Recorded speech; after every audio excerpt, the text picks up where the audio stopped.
The scream cut through the diner like shattered glass. It wasn't loud, but it was desperate, thin, and full of fear. A small voice trembling with belief rather than strength said the words that would change everything. "Daddy, please help her." For a single frozen moment, time seemed to stop. Plates hovered mid-air, conversations died on tongues, and one exhausted father sitting in a cracked vinyl booth felt his entire world snap into focus.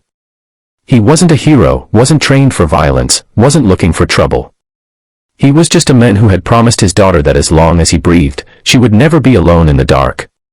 Before the story pulls you deeper, if you believe in kindness, second chances, and ordinary people doing extraordinary things, please take a moment to like this video, share it with someone who needs hope, and subscribe to Kindness Corner. Also, tell us in the comments where you're watching from. Your support helps stories like this reach hearts that need them. Marcus Hale had learned to survive quietly. Since his wife passed 3 years earlier, life had become a narrow road of double shifts, packed lunches, unpaid bills, and silent prayers whispered over a sleeping child.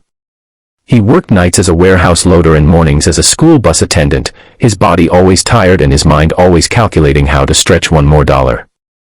That evening, he had brought his 6-year-old daughter Rowan to the old roadside diner because it was the one place where she smiled without asking for anything expensive.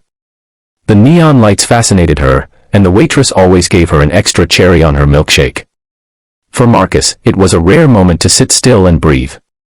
The trouble started quietly, the way most real trouble does. 2 men at the counter had been drinking since before sunset, their laughter sharp and careless. When the young waitress dropped a tray and apologized, one of the men grabbed her wrist too tightly, words slurred but intentions clear. The other laughed, blocking her path. People looked away. Some pretended to scroll on their phones. Others told themselves it wasn't their business. Marcus noticed it all but stayed seated, his instincts wrestling with fear. He had a daughter to think about. He had no safety net if something went wrong. He lowered his eyes, hoping it would pass. It didn't. The waitress tried to pull free, her face flushing with panic. That was when Rowan slid off the booth seat, her small hands gripping her father's arm. She didn't understand power or consequences. She only understood that someone was being hurt. Her voice, soft but steady, carried across the diner. "Daddy, please help her." Marcus felt something ancient and unstoppable rise in his chest. Fear was still there, but it was suddenly smaller than his promise to the child looking at him like he could fix anything. He stood up. Chairs scraped. One of the men turned, sneering, and shoved him without warning. Marcus stumbled but didn't fall.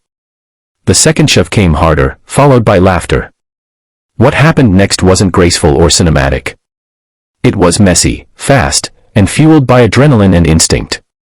Marcus moved without thinking, blocking a swing, driving his shoulder forward, using the weight of the counter to his advantage. One man slipped, crashing into a stool. The other lunged, only to be caught off balance and driven backward. Within seconds, both men were down, shocked more than injured, the room echoing with gasps instead of music. Marcus didn't feel victorious. He felt terrified. He stepped back, hands shaking, heart pounding, already imagining police lights and courtrooms and his daughter asking why he wasn't home. The manager called the authorities.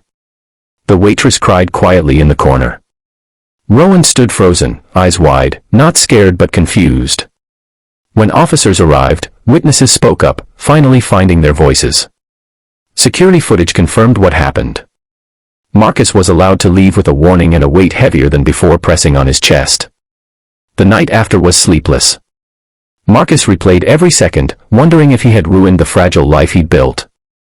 The next morning, he sent Rowan to school with an extra-long hug and went to work expecting the worst. Instead, by noon, his supervisor called him to the office, face unreadable. Waiting inside was a man in a tailored suit, calm, composed, and entirely out of place among forklifts and concrete floors. The man introduced himself as Adrian Cross, the chief executive officer of a regional hospitality group that owned the diner. He had reviewed the incident personally after receiving an internal report. Marcus braced himself for accusations, termination, maybe legal threats. Instead, Adrian asked him to sit.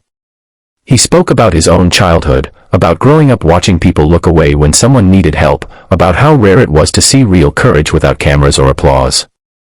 Adrian explained that the waitress had been one paycheck away from losing her apartment. That night could have broken her completely. Instead, it restored her belief in people. He told Marcus that he wasn't there to punish him but to thank him. The company would cover any legal concerns, the waitress would receive support, and Marcus was being offered something unexpected, a stable, daytime position overseeing safety and training across multiple locations. A job with benefits, predictable hours, and enough pay to finally stop choosing between groceries and rent. Marcus didn't know how to respond. He thought of Rowan, of her small voice asking him to help, of the example he wanted to set without ever realizing the cost. His eyes burned as he nodded, overwhelmed not by relief alone but by the realization that doing the right thing had not destroyed him.